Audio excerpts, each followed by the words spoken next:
मोदी हुकूमत ने तलबा के सामने घुटने टेक दिए हैं। मोदी का राइट हैंड धर्मेंद्र प्रधान जो इंडिया का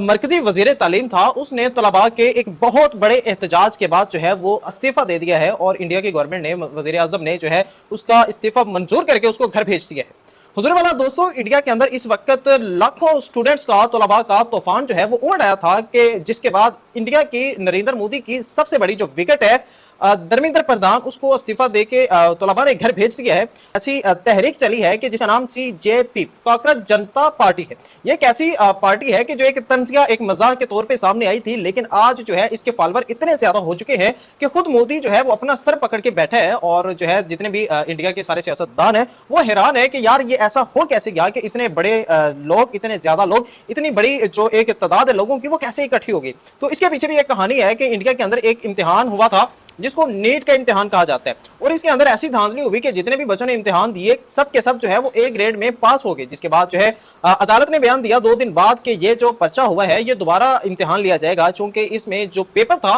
वो टाइम से पहले ही लीक हो चुका था और ये इम्तिहान दोबारा लिया जाएगा। जिसके बाद स्टूडेंट्स जो हैं वो सड़कों पे आए और उन्होंने पुरजोर एहतजाज शुरू किया और ये एहतजाज चलता चलता जो है इसने मोदी की गवर्नमेंट को हिला के रख दिया। और बताया जाता है कि 12 साल मोदी की गवर्नमेंट का सबसे बुरा तरीन दिन आज था कि उसकी मेन विकेट, उसका राइट हैंड जो समझा जाता था धर्मेंद्र प्रधान, उसको आज तलबा ने अपने जो है मुतालबात में सबसे पहले मुतालबे के हवाले से जो है उसका इस्तीफा लिया और उसको घर भेज दिया। तो मैं बात कर रहा था नीट के इम्तिहान की कि उसमें एक पर्चा लीक होता है और पर्चा लीक होने के बाद जो है चीफ जस्टिस तक बात पहुंच जाती है। इंडिया का चीफ जस्टिस जो है वो ये कहता है कि ये कुछ कॉकरोच जो होते हैं वो इंडिया के नौजवानों को मुखातिब करके कहते हैं कि ये कॉकरोच है। तो जिसके चलते हुए एक इंडिया का स्टूडेंट जो लंदन पढ़ने गया हुआ था, लंदन या शायद अमेरिका, बोस्टन कॉलेज में वो पढ़ रहा था, उस तक ये वीडियो पहुंची, जो उसका पैगाम चीफ जस्टिस का पैगाम पहुंचा, तो उसने वहां पे बैठे हुए एक तंजीम बनाई, एक पार्टी बनाई, उसके Facebook page, Instagram page, YouTube और उसकी वेबसाइट तक बना ली। और जब जो है उसकी वेबसाइट को लोगों ने देखा, मजाक मजाक में इसमें शामिल होने लगे और एक वक्त 4 से 5 दिन गुजरे कि लाखों लोग, लाखों तलबा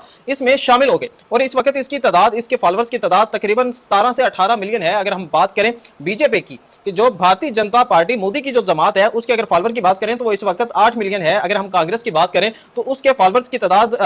इंस्टा पे जो है वो 13 मिलियन है और इसकी तादाद जो है, इनके फॉलोअर्स की तादाद 18 मिलियन से अबव हो चुकी है इस वक्त। इसके बाद जब तलबा ने नीट का इम्तिहान लीक होने के बाद जो है वो धरना शुरू किया, एहतजाज शुरू किया, तो पुलिस ने उनको सबसे पहले बड़ी सख्ती से उन पर जो है पत्थर बरसाए, उन पर लाठियां बरसाई, उन पर आंसू गैस जो है वो फेंके गए, उनके ऊपर शेलिंग की गई, उन पर वाटर कैनन का इस्तेमाल किया गया। लेकिन तलबा ने पुरअमन रहते हुए पुलिस की इस सारी जो सरगर्मी है इसको एंजॉय किया और वाटर कैनन के सामने आप देख रहे हैं कि वो किस तरह जो है वो नहा रहे हैं उस वाटर कैनन के सामने। और इसके बाद सोनम वांगचुक जो इंडिया के प्रोफेसर भी हैं और साइंसदान भी हैं, वो मैदान में आए और उन्होंने आके जो है वो भूख हड़ताल की। उसकी भूख हड़ताल की जो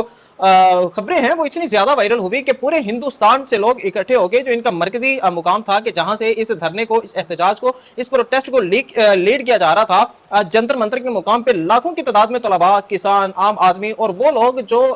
मोदी की गवर्नमेंट के खिलाफ थे वहां पे इकट्ठे हुए। और वहां पे इकट्ठे होने के बाद जो है उन्होंने बाकायदा तौर पे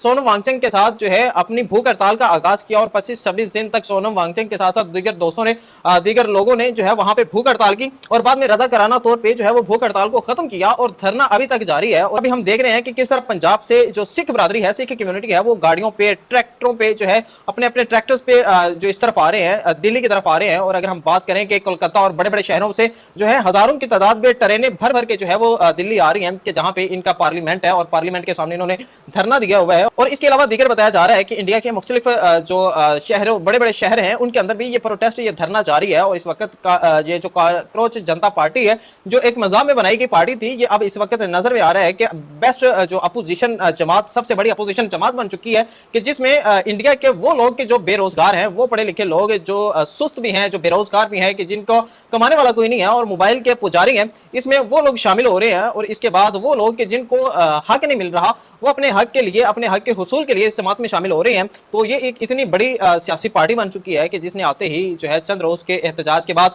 धर्मेंद्र प्रधान को अपने घर भेज दिया और इसके बाद इनके और भी काफी ज्यादा मुतालबात है। तो अब आगे देखना यह है कि क्या ये जमात जो है अपने दीगर मुतालबात को कामयाब करवा सकती है या ये जमात जो है बेस्ट अपोजिशन जमात के तौर पर मोदी की गवर्नमेंट को गिराने में जो है वो किरदार अदा कर सकती है। ये अभी देखना बाकी है। आपसे गुजारिश ये है कि आप अपनी राय का लाजमी इजहार कीजिए। इसी के साथ मैं आपसे इजाजत चाहूंगा। आपका होस्ट सुफियान राजपूत भट्टी।